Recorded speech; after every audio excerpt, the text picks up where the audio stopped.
everyone. Welcome back to Medicine for These Times. I am really excited for today's episode. I have Ariella Daly coming to us to talk about dreams, altered states, other universes, and bees as well. So, for those of you that have been following me, and everyone seems to love the bees, we now have what I would call a real beekeeper with us.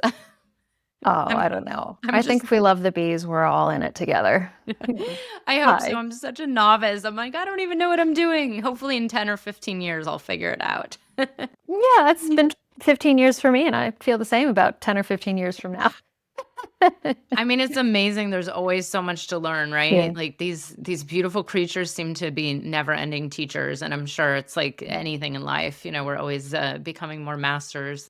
But yeah, I wanted to bring you on because, I've been following you for I don't know how many years for the bees, and then of course, your other work that you do with dreams and kind of the mythopoetic path and I don't know what it's officially called. I call it European shamanism, this path of working with the Melissa and just you've taught so many really great courses that I've taken. And when was it? About 4 or 5 months ago. I think I don't know. Everything's a blur lately.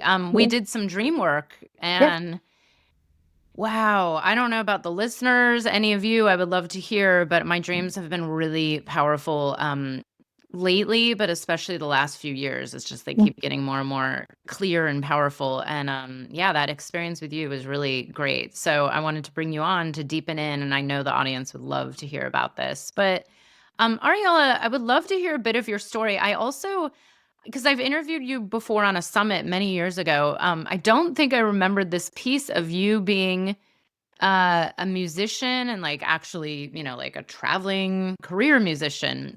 So you've had all these different lives, it seems like. But I would love to know what was your path? How did you get to the dream work, to the beekeeping? What brought you onto this path? Mm. Hi. Yeah. Great question. Glad to be here too. It was a really fun, in-depth series of sessions we went through with dream work. And I think, the more we're dedicated to our dreams, the more they do flower and flourish, like you say. My path, I would say my work is an interesting weaving of bees and my interest in ancient cultures, European, predominantly ancestral cultures and that sort of thing. And of course, dream work. The dream work started early. So that's been a through line. I literally have dream journals from like 12 years old on. I've been writing down my dreams since I was so little. And I think that's in part due to my father because he would have I guess you could just call them psychic dreams. He'd have some pretty phenomenal dreams. And like right up until he passed, I think one of the most powerful dreams he ever had was right before he passed a couple of years ago. So I was suffused with this. I mean, he was also a storyteller. So he would tell us stories that were very mythopoetic. We were kind of the main characters, but they were, of course, like fantasy world stories. He recorded some of them, so now my daughter listens to them every night before going to bed. She calls them granddad stories. We found them after he passed. Oh my God, I'm Oh so my deviating. But Cool. it's all connected because really what got me on the path of bees and beekeeping was a mix of finding out about this ancient Greek connection to bees and these priestesses. And I'd had a pretty visionary experience when I was in my teens of Minoan Crete, which I didn't know was that at the time, but it was these women. They were, I was a woman, I was a priestess, I was holding snakes, I was dancing with snakes. And it turns out there's these depictions on old seal rings of Minoan Crete, which predates Greek culture, of priestesses usually wearing long skirts, bare-breasted, holding snakes, and then there's usually bees somewhere in the mix as well. And so Minoan Crete informed, you could say, classic Greek culture on bee worship. And it came from there. So I got all into this and started learning about it. And then bees moved into a wall in my house. They do that. They'll go into hollows. They're looking for a dry, warm, safe place to be. So sometimes if there's like a hole in your wall or a crack in the boards, they'll come in. So they were in the wall between, the actual bedroom and the outer wall, that cavity in between. It happened to be my bedroom. So I was dreaming with them. And then I went through a fairly traumatic miscarriage. And I wasn't a beekeeper yet, but from the month I got pregnant, before I knew I was pregnant, I started building a beehive, and I was building it in this top bar hive style, which was actually the old Greeks were the first people to develop this style. It's an alternative style of beekeeping. So I was building this like cradle-looking hive, and then I found out I was pregnant, and then I had a hospitalized miscarriage. So I had to go through a procedure, and so grateful that my state still allows that. So I was, my life was saved as a result, but it was just, I was devastated. I was 3 months pregnant. I was devastated, and I had again in surgery, coming out of surgery, I had another pretty incredible vision of bee priestesses and birth practices, and it sent me down the path. 1 week later, I got a call about a swarm of bees. They were in the shape of a heart. I went and caught them, and I just slowly came back into my body through tending bees. I was so distraught and so like floaty. I was dissociated. I was in grief. I wanted to follow the spirit of this child, and the bees tethered me back to reality, but in this very soft, ethereal way. So I wasn't like, I was grounded, and yet in this relationship with something that was numinous and other. I don't know how to explain it really well, but I think you'd get it. Yeah. Wow. Yeah. That's incredible, especially with the bees. When I was a kid, I don't know why. There was that knowing that one day I wanted, bees, I wanted land, I wanted a garden. I used to kind of dream up plans and hand them to my dad. And I grew up in a California suburb where you just have like a fence with the backyard, like not a lot of land, but I would come up Yeah. with all these elaborate plans and like, let's get beehives. Of course, I couldn't I get love that. beehives until just, 2018 when I moved out of New York City and moved up to the place where I now live with land. Right. But, just tending to them, I didn't really think of it as more than just like, oh, we're going to have bees and get honey, and I don't even really eat that much honey myself. So it wasn't about the honey. It was more about just the experience. And then it was like my life started to change. I mean, I could really feel a shift in the energy of being around them and working with them. At the time I was in a relationship, and to see how they affected our relationship was really interesting. And yeah, they're just amazing creatures, and there's so much to learn. So then I would love to hear a little bit more, because I think a lot of the listeners, I mean, I don't think a lot of people are aware of this unless they're like, intent beekeepers or maybe people on similar paths. But what is this about dreaming and the bees, and how is there this interconnected world? Is this something that like like bees have been here a lot longer than us, right? That's what they say. Mhm. Isn't that true, right? Oh yeah, they're like, I call them our ancient ancestors. They're about 30 million years old. We're just little like newborn babies, and of course, Mm. most of us in the world act like newborn babies. Um, but yeah, tell us a little bit about this connection, and then how it relates to dreaming and how you found it to be of like guidance in your life. Yeah, absolutely. In a way, I stumbled on it, as is the case with most things. I think many people who end up working with bees, they feel a calling, but they also get a little bit claimed by the bees. It just sort of happens to you in a way. Things start to change, synchronicities start to happen. So let's begin with this idea of who are the bees. So the bees are the honeybees in particular. We're talking about the species Apis mellifera, but of course there are other bee species and other honeybee species. The European or Western honeybee is Apis mellifera, or Apis mellifera, Apis mellifera. And they live in nests. They live in cavities. So think trees, think caves. They live in places that represent, especially to ancient cultures like Germanic, Celtic, Slavic, Greek, places that represent the womb and the earth. And they come out in the spring. They're reborn every year in the spring. So you have this rebirth happening where this organism that makes all of these things that we can eat and or use for medicine. Every aspect of the hive is medicinal, including sting. They make all of this in this secret chamber, this womb-like chamber, and then they're all working together as a collective. So that's what we call a superorganism, or from a biological standpoint, they're eusocial organisms. So they don't really have strong individual immunity, for instance. They have strong social immunity. They are always communicating with one another. They always have a purpose. There is no bee that doesn't have a purpose. They are always in service to the hive, to one another. And so they function on this frequency that I would say many humans who are looking towards maybe a more collective way of being, or looking towards spiritual evolution within themselves or within the collective, often see mirrored in bees. And that's not by accident. It's not just a cool symbol. It's that the consciousness of the bees is offering a template for what we're capable of as humans.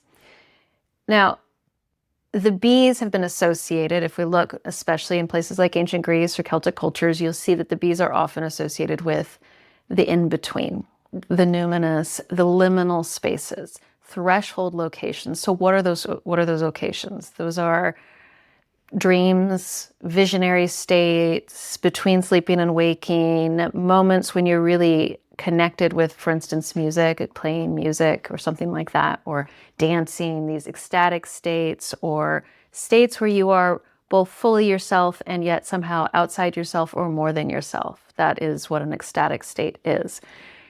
They help us attain those states. So we see them associated with prophecy. We see them associated with the Delphic oracle, who gave prophecy for over 1,000 years, with intuition, with messages. They became even the messengers for Jesus. They were his messengers, which of course came from Greek culture, where they're the messengers of the gods. They could go between. They brought souls into incarnation. They brought souls out of incarnation once they passed on. They were able to travel to the underworld and back. So all of this adds up to something that is what I would say part of the animist collective consciousness that we have. So animism meaning everything is alive, everything has consciousness. I love the Emerald podcast and his take on animism as normative consciousness. Go listen to it. It's fantastic. So this consciousness, it hasn't gone anywhere. It's still in us. And we can be tapped on the shoulders, so to speak, by other beings. So people, bees aren't necessarily unique. Dreaming with other things beyond ourselves is human. It's natural. We just have forgotten how. So we can dream with a plant. We can dream with, how do you think we got half of our, indigenous knowledge? But there's something about bees where they seem to be able to permeate our consciousness in a way that is, I just haven't seen it quite the same anywhere else. They can really communicate in this liminal space. They're very porous beings. They're very, they live in between. They're in between the cosmos and the earth. They are a collective, and they sort of raise us up into that awareness when our logic centers are shut down a little bit. So the logic center, when you sleep, goes down a notch, and your imagination and, emotional centers rise. Those get activated in the brain. And I think it's one of the most powerful places bees can reach us. So we end up dreaming with them and about them and having collective experiences, even through invitation. And that's the primary way I teach it, is to invite this consciousness into your dream space. So beautiful. Thank you for sharing. And yeah, I don't think you have to be a beekeeper either. I mean, they're everywhere, and they're Goodness, part of no. us, right? It's like I really started feeling first connected, besides my childhood, like getting really serious in New York City. I had Sure. a little garden plot in this tiny little, these gardens that are like stuck between buildings on streets. And someone, I didn't even know, but there was a hive there. Mhm. I didn't know until later, but I just started seeing more bees. And it was like, wow, I'm in the middle of Manhattan and like starting to really notice bees. And when you're in the middle of Manhattan, I mean, I really think people don't even notice the trees on the streets. And it's really incredible that this relationship can be developed everywhere. um Yeah. I don't know if it's because I'm now a beekeeper, but have you noticed that there's more of a trend Oh, happening? yeah. Oh, yes. Yeah. Like, I mean, I started 15 years ago when, like, to be a woman beekeeping was sort of like, oh, how cute. Oh, that's um sweet, darling. You don't really know what you're doing, but cute. is that how you got the name beekeeping in skirts then? Was like kind of like a fuck all of you. I'm a Yes. woman, I'm doing this. Yes. And because I literally kept bees in skirts, I would wear skirts out. I do still. And because let's go back to that original vision, right? The Minoan priestesses in their long skirts. You also see this with Artemis, the not the Artemis that we all think of, who's the twin to Apollo, but the older one, the pre-patriarchal Artemis, who is considered the lady of the wild, the lady of beasts. And she, I guess the Greeks named this goddess from Anatolia Artemis. She wasn't originally Artemis, but this Turkish, what is now today Turkey, so ancient Anatolia, this Asiatic goddess was, there's all these statues of her covered in long skirts with like bees crawling up the skirts or beehives at the base. And so it was that kind of nod to goddess culture. Wow, Yeah. beautiful. Yeah, and I should try that. I'm still in that phase of wearing I don't even have a suit, but I do wear the white pants and the most of the time. Recently I had a huge amount of bees bearding when it was, 98 degrees and it's Sure. totally humid here, and I just wore shorts and a tank top. And this is where, you mentioned I forgot exactly what you said, but it's like you do enter into like that dreamlike state when you're around them too. You kind Mhm. of have there's no choice, I've learned. Because Yes. when I'm not present, when I'm in some other state, that's when something goes wrong or I might get stung or I can hear them. I can feel their energy, and when I'm And they'll really let you tuned know. in, it's like, yeah, I can walk with a tank top and a pair of shorts, and so far so good. Yeah. Yeah. They read fear literally in the body. They also see distraction. They notice it. They'll let you know. They'll bump you, that sort of thing. But it is an altered state. It happens. There's so many reasons. Part of it is that required presence. Part of it is the sound and the scent, the sensory experience.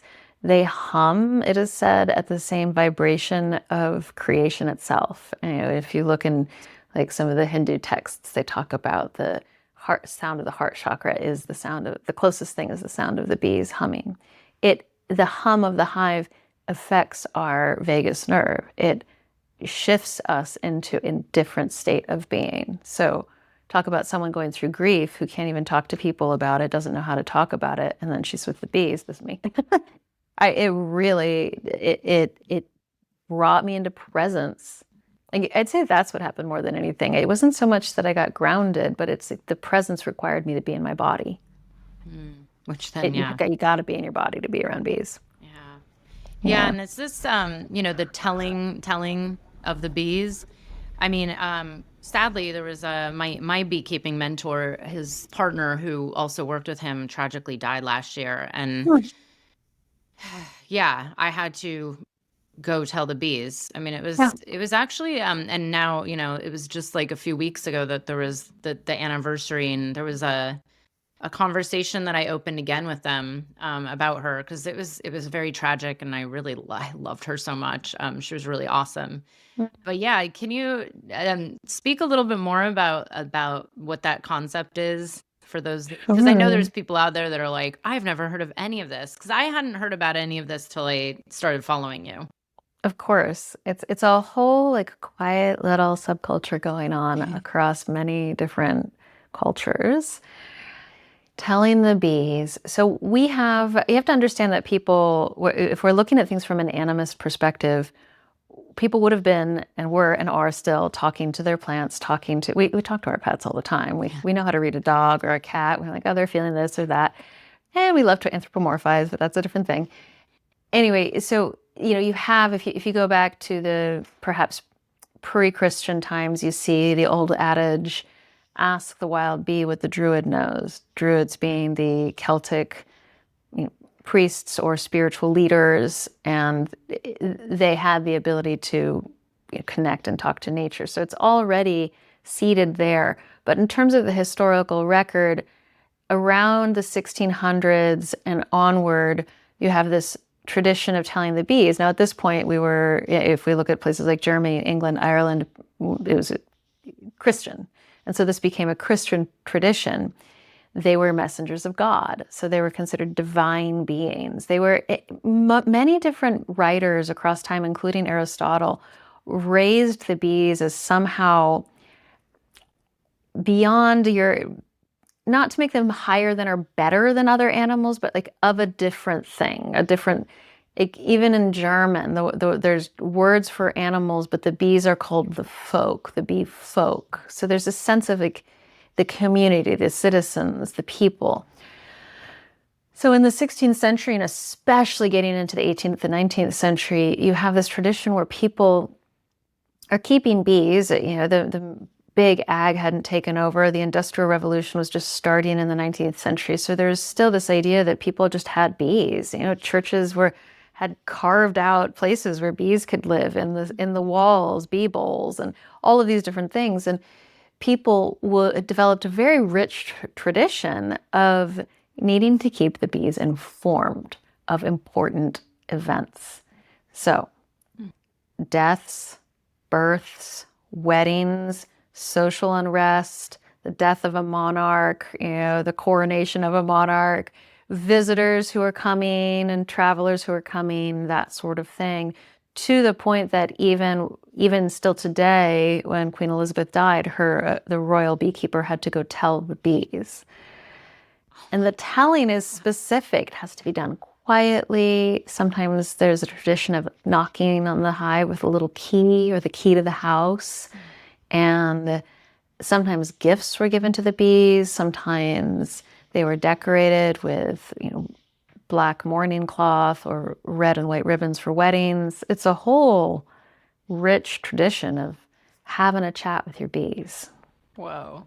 A royal beekeeper. Can you imagine that job, right? That's your job. Yeah. That's so beautiful. Thank you for sharing. I just think there's a lot of listeners that I know have no problems communicating with plants or plant spirits, or maybe they work with an entheogenic plant and they understand it, but it's like on such a deeper level, it's everywhere, it's everything. And if we did bring this relationship, this connection to everything in our world, everything in our earth, I think we would have a different world. And I'm sure on some level you agree, but the more I've worked with the bees, the more I've realized, like, wow, if we could just follow pretty much everything they do, maybe we would figure it out as a society. Like as you said, every bee has a purpose. It's the hive mentality, the hive mind, the hive immunity. They work together. Yeah. It's like it's the togetherness, and yeah, everything is medicine, and it's such a brilliant metaphor for what humans possibly could learn. And then I want to get into some dream questions, but one last question, because it's just it's also for me, I've only been keeping bees about 5 years now, 5.5, and I have noticed, I don't know if it's just a different kind of awareness to like the minor shifts in like the weather and the water and the sun and the clouds and the shifts in our environment. And do you, as a beekeeper, are you really attuned to this? And then do you worry about our world and the state of the environment and the weather as a beekeeper? Like, there's a lot of talks in the media that the US supposedly had its biggest loss, Yeah. and yeah, and Yeah.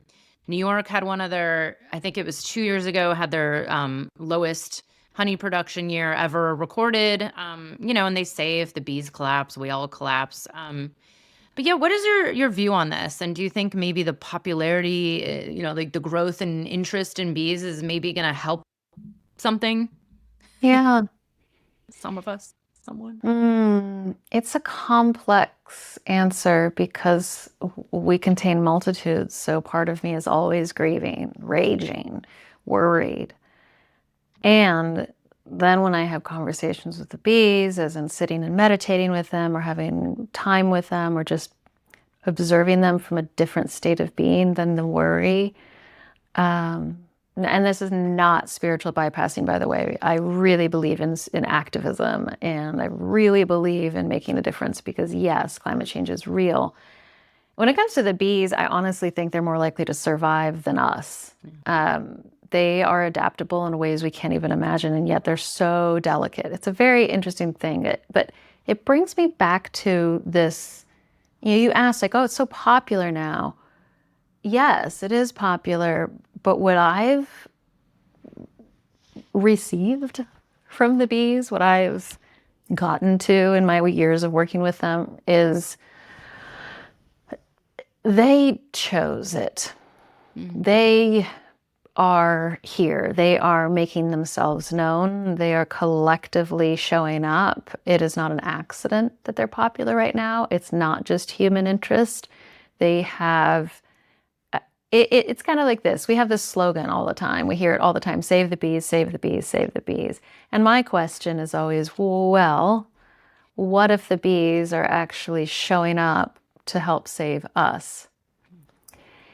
Not in a way where we don't take responsibility, because part of the saving is becoming intertwined again, is reweaving the interspecies relationship. Stop feeling so individual as a human, as a species, and reconnecting. They have all, since pretty much the beginning of time with humans, they have been a part of our experience.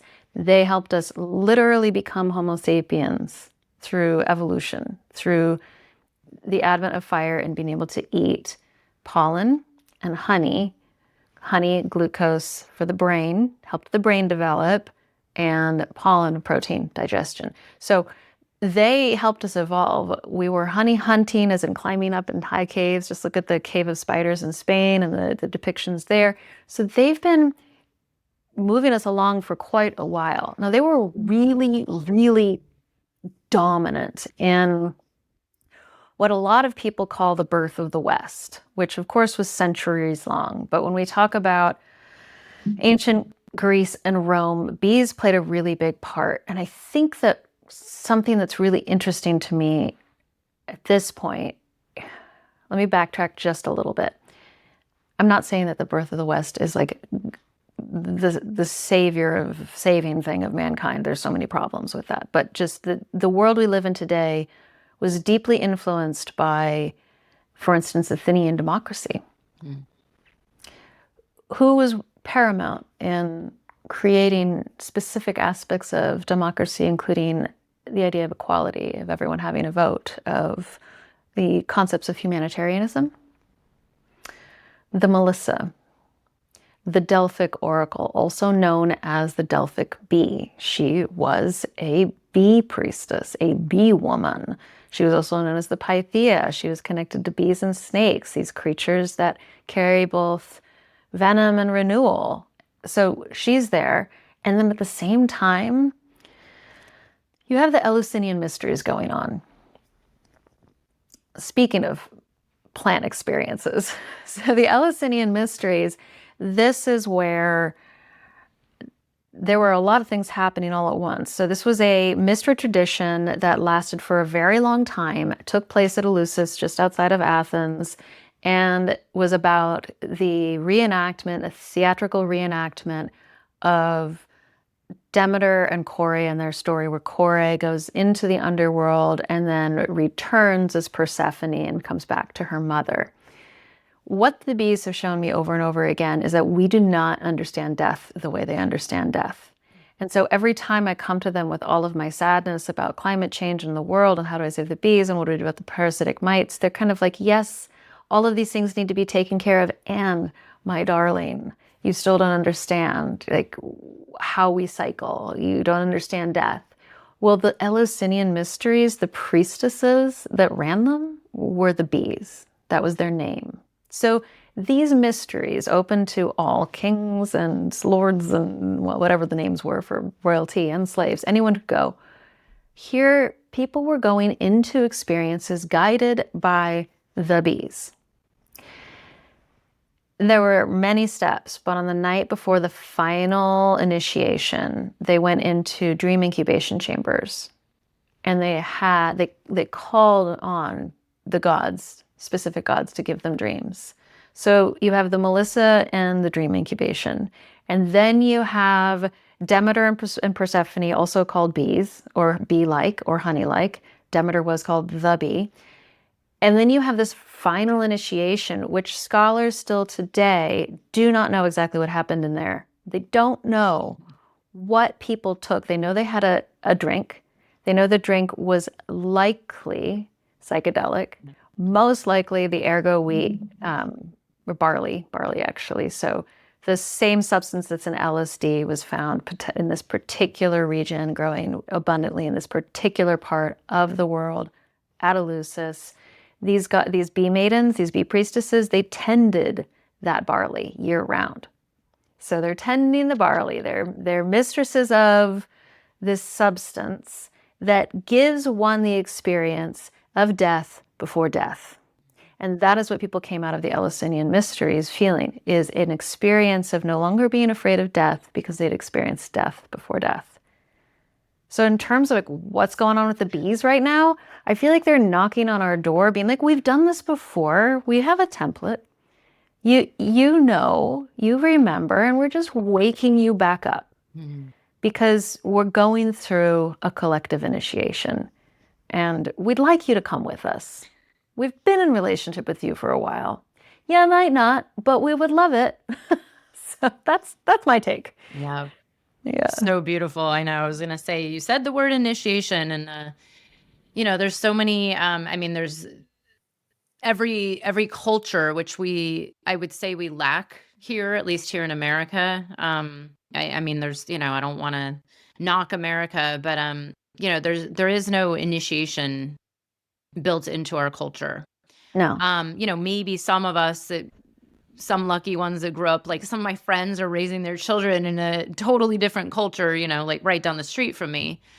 So I know there's some people who have grown up that way, but this is where it's so interesting to see, because I've talked about this for years. And I think a lot of people who are walking this path, especially the people who've been on this path of, learning how to die, like going through the constant initiations and deaths and rebirths, and knowing that this is part of the growth, and to understand, okay, well, what's happening on a planet, like everything goes through these cycles, even the planet itself. And even though it feels scary and unknown, there's that liminal birth canal space of like, okay, well, if we're birthing something, maybe if everybody just tried to like relax and go along and, learn from the bees. I don't know. We'll see how it all turns out. That's my prayer. But it is funny because I've thought about, I'm like, how did bees become so, like kind of popular in the culture? But then, it's like these days there's everything is kind of like whatever capitalism decides that is popular, they can make products out of to sell. It's like mushrooms and bees and Sure. But at the same time, it's like, well, whatever gets people to wake up and maybe look at this and start to learn and build a different relationship. I don't know. Well, it's interesting because I think part of what became popular with bees, there was sort of a rising interest. But then when 2020 hit, there was a huge spike in people wanting to keep bees, which makes sense because what else are they going to do in their time? But what we were seeing during that time is a lot of like back to the land ideologies showing up. People wanted to reconnect with something. And bees they're not like a pet, but you feel them. People talk about it. Oh my God, I don't have bees this year and I miss them. I didn't realize how much I loved being around them. Like you feel them. And so you're having a relationship that's affecting your relationship to what's growing. It's affecting your relationship to like the localized experience of where you live, to the climate, to the seasons. And you're suddenly not just stuck inside on your computer and your phone. So that they bring us back to nature. They are like a gateway drug to nature. And yet they can live with us. They can live on Paris rooftops. They can live on New York rooftops and still bring us back into connection. That is incredible. It's just, it's like gardening. Like even if you have the tiniest little plot of like 4 or 5 plants, it's doing something. And so I don't know. I'm curious about I'm not so interested in like the big ag situation in capitalism with bees, but the hobbyist beekeepers that all the professional beekeepers rag on and complain about. I like you guys because you're making something normal that used to be normal again, which is living with these creatures. Yeah, being connected to growing your own food and living off your own Sure. land, and, Yeah. being in prayer and being in a relationship with, the land and the spirits of this land, or, the land that you're on. And Yeah. yeah, I don't know. I get that it was like a COVID thing where people were like, oh, everyone wanted to become a homesteader. And of course, there's people that knock it, but I'm like, you know what? Anything that gets people like you said, a little off the screen and onto the earth. Like, I mean, Yeah. there's so many people in the world that are literally physically disconnected from just being on like fertile earth. I know I lived in New Mhm. York City for a very long time, and thankfully I got out a lot, but just going back there and feeling in my body the difference. Yeah. Um, Absolutely. so thank you for sharing that. Now let's talk about dreams. You know, I'm curious about your background with you and your father. Mm. Because I've wondered about this as well. I've talked to friends for many years about I've a certain group of friends. We talk about our dreams and we share dreams. And then I have met people along the way who say like, oh, I don't dream, or I don't remember my dreams, or I just never Yeah. have them, or and I always wonder, like, what is this? Is this, like, because of, I've always had a very active imagination since I was quite young, and maybe some people don't, or is it like a muscle? And maybe it's like working with psychedelics for so long, it's just kind of open up pathways. But we all know it doesn't take psychedelics to have really amazing, vivid dreams. Yeah. And then I also wonder about lineage, like Yeah. ancestry. Because again, like there's certain stories in my family that I know about that kind of make me think like, oh, okay, like there's my dad and his lineage and some of the things he's said to me and shared over the years, I Yeah. makes me wonder like, okay, maybe it's like a certain path in my ancestry. But yeah, like have you ever explored this? Like, do you think it's something connected to ancestry or just Certainly, witness? certainly do. I will preface that by saying everyone dreams, even if they don't think they dream. So much of it is affected by quality of sleep, by even things like medications, Mhm. stress in one's life. There's a lot of different reasons why dreaming can be harder or easier.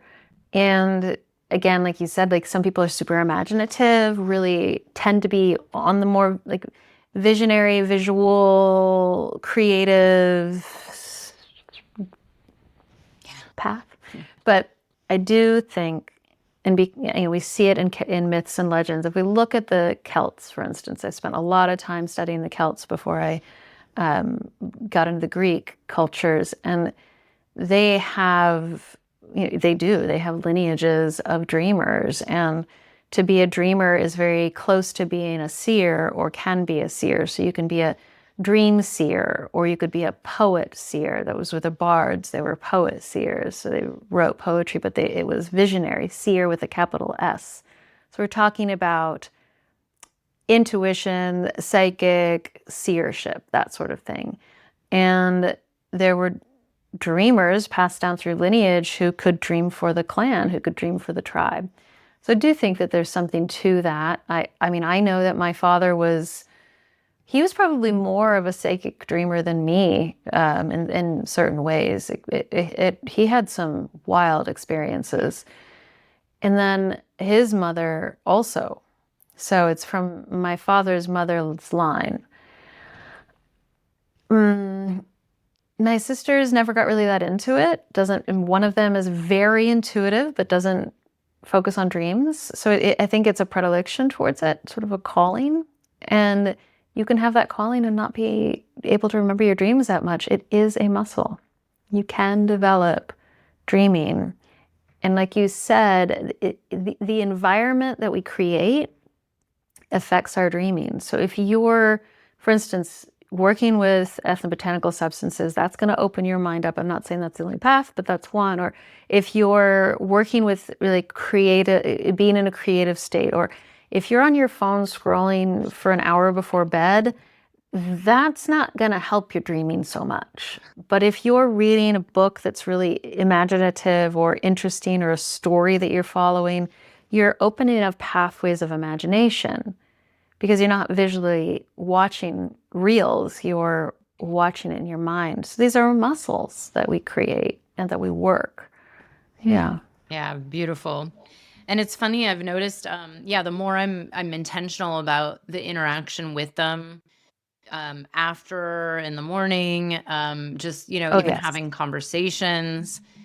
I've now, I mean, I've noticed this for at least like 4 years. It really started about 4 or 5 years ago, where it's kind of this different way of, I don't like to call it lucid because it's not fully lucid, but it's being like, and I think it's also my meditation practice, being able Yeah. to be the witness and have an awareness in the dream while Yeah. I'm dreaming. And it's not like I can control it yet, but it Yeah. has me engaging. And honestly, it's I'm like, wow, this is just as helpful as any, entheogenic journey or meditating for Yeah. 5 hours, and just having insights and awarenesses and solutions to problems, and some psychic or some, Sure. just knowing, and writing it down and just being like, okay, I don't know what that means. And then, a year later, it's like, oh, wow, I had a dream about that. So relatable. Oh Sometimes it's very man. scary. Yeah. Um, Yeah. so yeah, I want to hear about this. You do all these. I've taken now, I think, two of your dream programs, and I'm saying I'm going to sign up for the next one. I'm trying to get friends to join because it was really interesting. And then I also did them. What was it? The one working with the beloved. But Mhm. yeah, like, tell me a little bit more about the programs you have coming up around the dreams and what prompted this, because I know you also do beekeeping apprenticeships and, the beekeeping work. But yeah, what Mhm. prompted you to also start offering, the dream work? Yes. Gosh, I just love it so much. Uh, in a way, yeah, again, the bees. I have been studying dream work from a more shamanic perspective for starting about 15 years ago, almost the same time with the bees. It kind of happened simultaneously.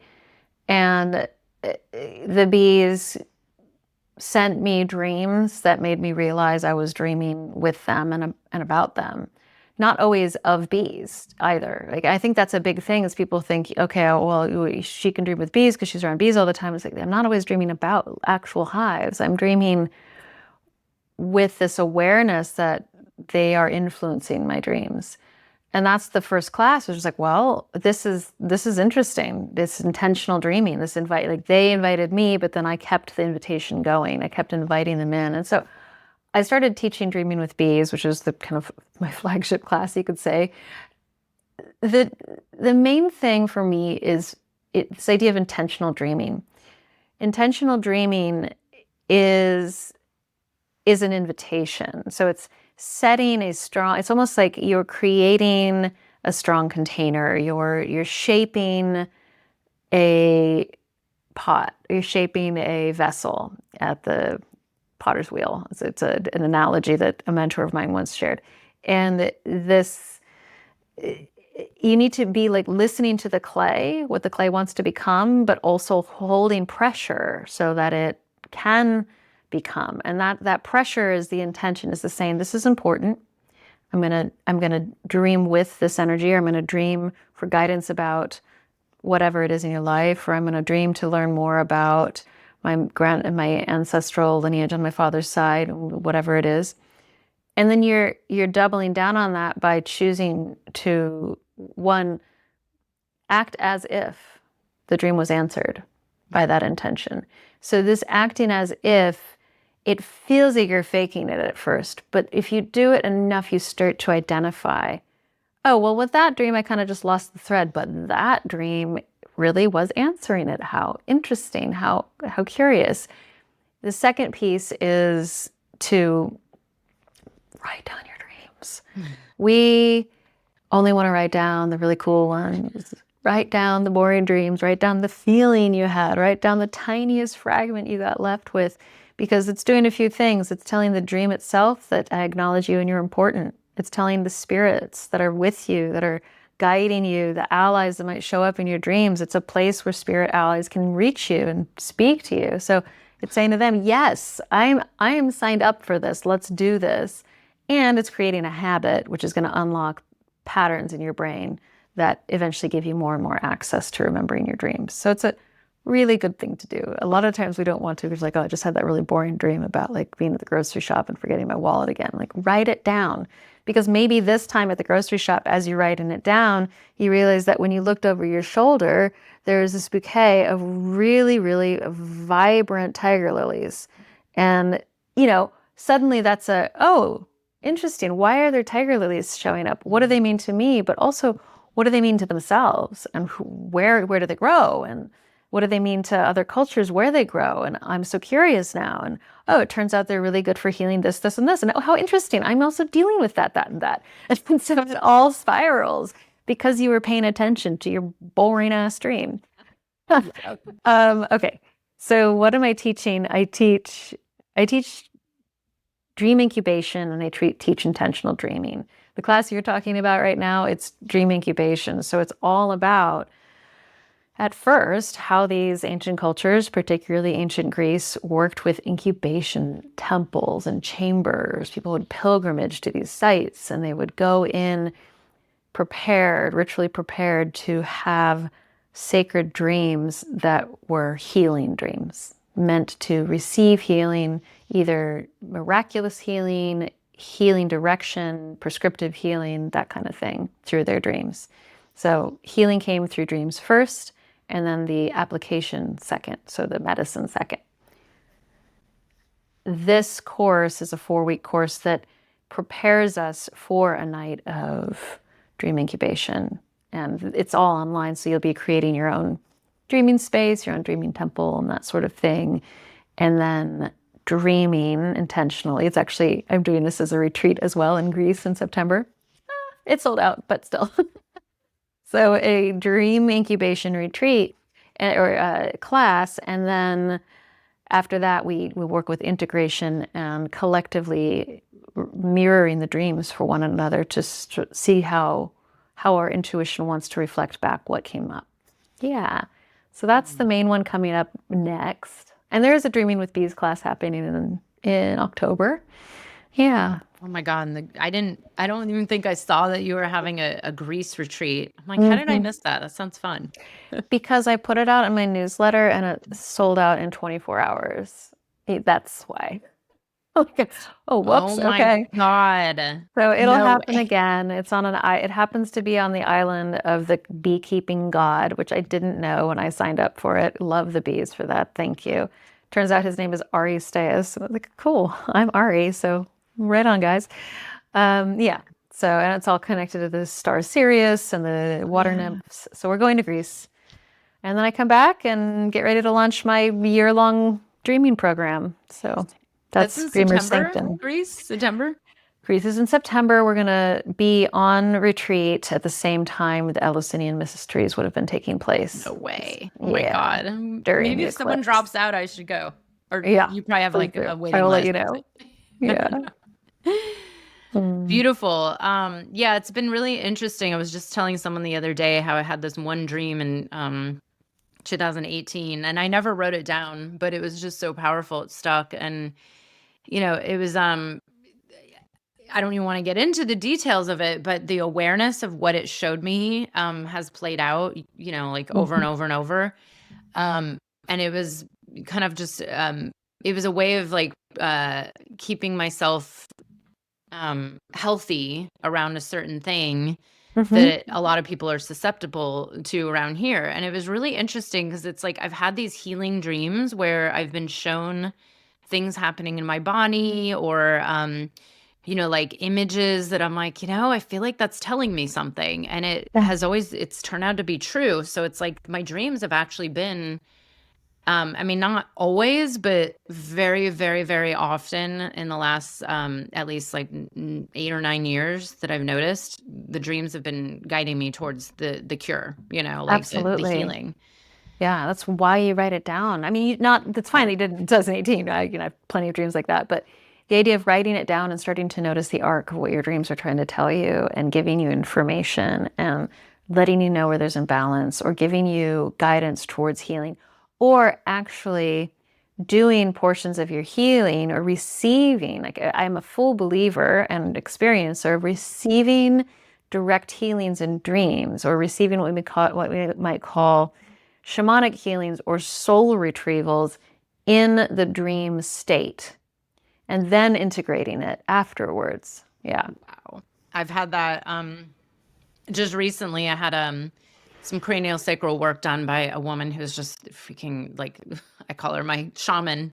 She's like a cranial sacral shaman. And, I was in a lucid state and I could feel something like leaving my Yeah. being, and it was like that weird state. And I'm like, there's the power is, it seems like it's limitless. So that's why I wanted to have you on and share about your upcoming classes. I did the dream incubation, I think last year. And I remember the one night where I was like the big night, and I had no dreams, but I had like the best sleep I had had in, I think it was like 8 It's weeks so or something. interesting what happens. Like some people, it's like I had 18 dreams that night, or other people are like I didn't have dreams, but I had crazy visions all night long. So Mhm. it's the ceremony. We have to remember that the ceremony it's the medicine. So the sleep becomes the ceremony that night. Yeah. Yeah, and it's funny because this has happened to me since I was a kid, and I've never thought of it as dreaming, but I get a huge majority of my, downloads right before falling asleep. And it's usually Yes. when I'm awake, but it's like the Hmm. second I lay down, I get, and things come to me and I get Hmm. visions and I get awarenesses, and it's like, wow, that was Yeah. very helpful. And it's I'm not even sleeping and I'm not even trying. We I call it that's hypnagogia. yeah. Yeah. It's just so amazing what's possible. Yeah. Do And you there's do ways you to cultivate it too. Like yeah. Edison cultivated hypnagogia Oh and yeah, with invented the light bulb as a result. Yeah. Anything where everything. you're starting to fall asleep and you're holding something heavy and it drops, that's that state. That's getting into that state. And people can like hang out there. And Wild. that's where, again, the logic centers are turned down, the imagination and creativity is turned up, but you're not fully asleep. So you're able to sort of cognitively follow it. I feel like I'm just like following it along, being like, what's happening next? Like, yeah, that's cool.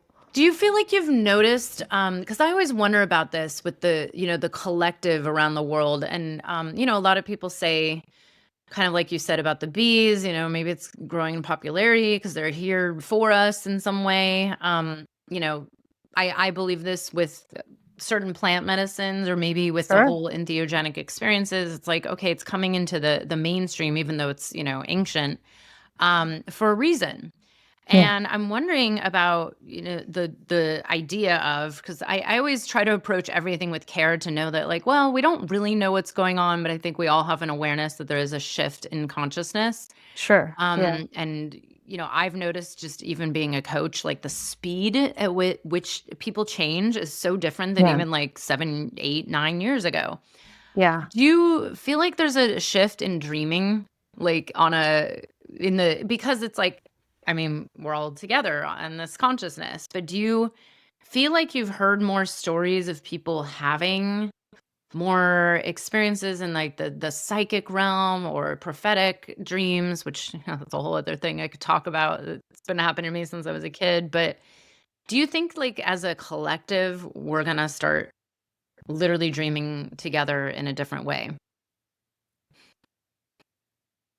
Yes, I hear a lot of dreams. So we always have to work through. It's kind of like this. We have to work through our personal material, but often our personal material has collective information.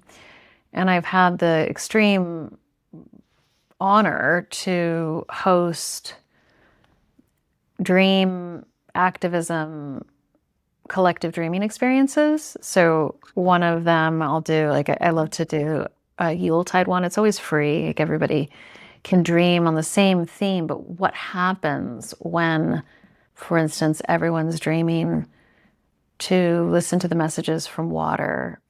Or for an example, like right now I've been dreaming with the same women for 9 years, since 2015, 10 years.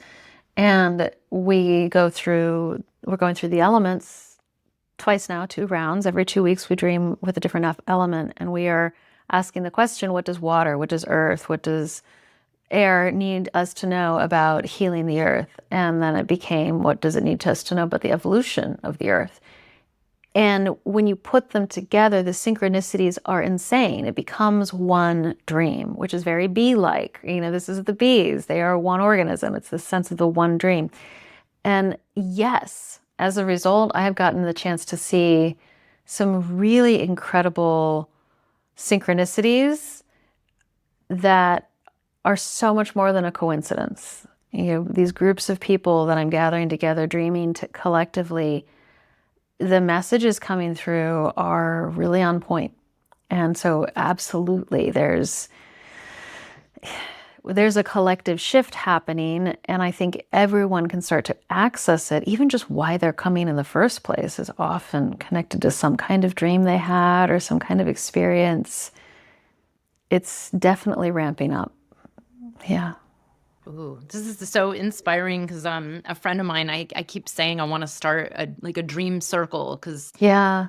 we share, and I have a good friend that's like downloaded these amazing creative projects in the middle of the night through a dream, and Sure. I'm like, what if we did intentional work together, like Yeah. in our community or in the world, or yeah, like with the land or the spirits. And I mean, I've talked about this in the psychedelic space, doing, and there are people that do this, of course, and that's part of the biggest reason why I even do it. But to work on certain issues, in the Yeah. world, or like Yeah. make prayers for the water, or heal someone in the community. I mean, this is Mhm. how it's always been done, right? But and not just like, oh, it's just me and my own personal drama, but Yeah. like, how do we also address the collective, the earth itself, the whole world? So I love this. Thank you for sharing. Yeah, I mean, I think anybody can do it. Just Yeah. say together, we're going to dream for this. And then the key is to treat the dreams like an answer again, and just look at them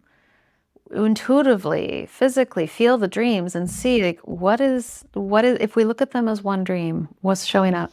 Mm. Wow. And so I'm going to ask you, because I think this would be great to share, especially this time. It's so funny. I was like, oh, I didn't realize I'm interviewing you right before Burning Man. I'm not going this I year, was but looking at pictures last night. were you? I know every year I'm like, oh, I kind of miss it, but then I don't at the same Same. time. But it is, I asked Ariella this a few months ago. I was like, God, it's so weird how often I have these Burning Man dreams, and I don't. Even though it was a life-changing experience, I've been multiple times, I love it, but I don't identify as, like, a burner. It's not like Mhm. I'm not one of those people that's, like, my whole life revolves around it, but it is incredible how much it has shown up in dreams, and I know other people say the same thing, Oh yeah, me and I would love too. to hear, and this will be great to share out there, but, what is your theory as to why you could go to a place like Burning Man once, and then you have dreams about it, 8 years later? Why? Yeah.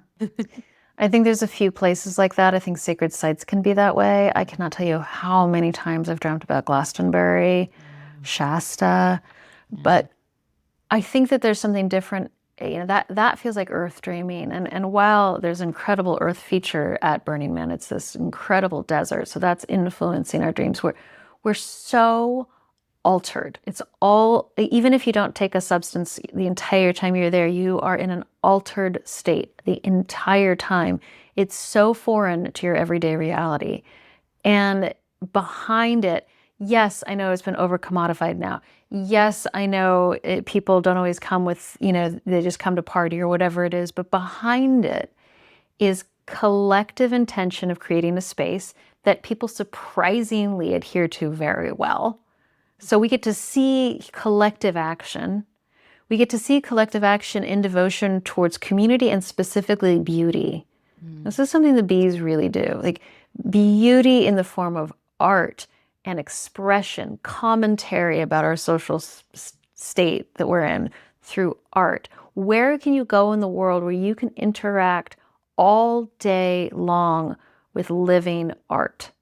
It doesn't exist. And the bees are a very Venusian energy. Like they're all about beauty. Like they flower the planet, they create the flowers, they create the hexagons. I've seen beautiful bee installations in Burning Man. I think there's something about this collective devotion to art. It is a place, it's one of the only places where people have true cathartic experiences with a non-denominational temple. That alone is pretty major. Interesting, yeah. And then in itself is ritual that's deeply ancestral. Like everybody recognizes the sacrificial burning because it's been done again and again and again throughout different cultures, and the death and rebirth that's part of that. And to cap it off, even if you don't take a single substance, there is everyone is altered. So there's all these altered states, and we're porous, we're sensitive to that. So we're picking up on people having these experiences that are so outside of normal reality. It becomes a template. That's my theory, is Burning Man is like a template for a different way. And so we dream about it to keep dreaming a different way into being. Beautiful, which was the entire intention in the first place, right? True. Yeah, exactly. And still is for, I think, most people, even with the commodification I think and so. lack of sustainability and, absolutely. We all complained if where I was there in 2004, but somebody else was there in 89, whenever, 1992. So whatever it is, it's still magical. Yeah. And like you said, like dreaming in a new way, a new, like what if, and, I mean, of course, the first year I went, it was like, oh yeah, this is definitely possible. We could just live like this all the time, and we could, and I think one day we're going to, whether it's in this lifetime or not, but, beautiful. Well, gosh, I could keep talking to you more about a million dreams, but I would rather have people sign up for your dream classes and workshops with me. I'll probably be in a few of them. They're really fun. They're, you make them really affordable too. I will say that. That's very nice. So I appreciate that. I think everyone appreciates that. And I feel like, the more you're in this kind of web with people in the hive doing the dream work, the more powerful it can be. So I'm going to put those links right here in the show notes for anybody to join. And if you're interested in beekeeping, I know you have an apprenticeship starting also. Yeah, right? it is for women. I do have natural beekeeping courses for all genders, but anyone who's femme or relates to the female principle or is a woman, however they identify, it is that. It's just that's what I've found has been really beneficial for a lot of the female beekeepers or the non-binary beekeepers in my life. So yeah, it starts in January and it's 10 months, and we go through each month with the goddess and with different aspects and ritual and bees, and it's both pragmatic and practical and deeply, spiritual ecology and shamanism. Amazing. Yeah. Wow. Well, we'll have those links right here. Cool.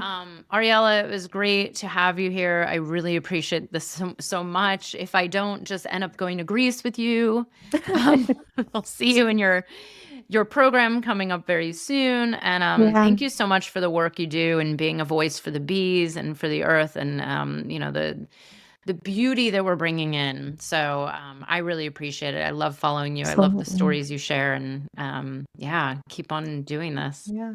I love what you keep bringing in, the people you're bringing in to tell these stories and to talk about different ways of being and integrating and healing. So thank you so much. And thanks for having me on. Thank you. Yeah.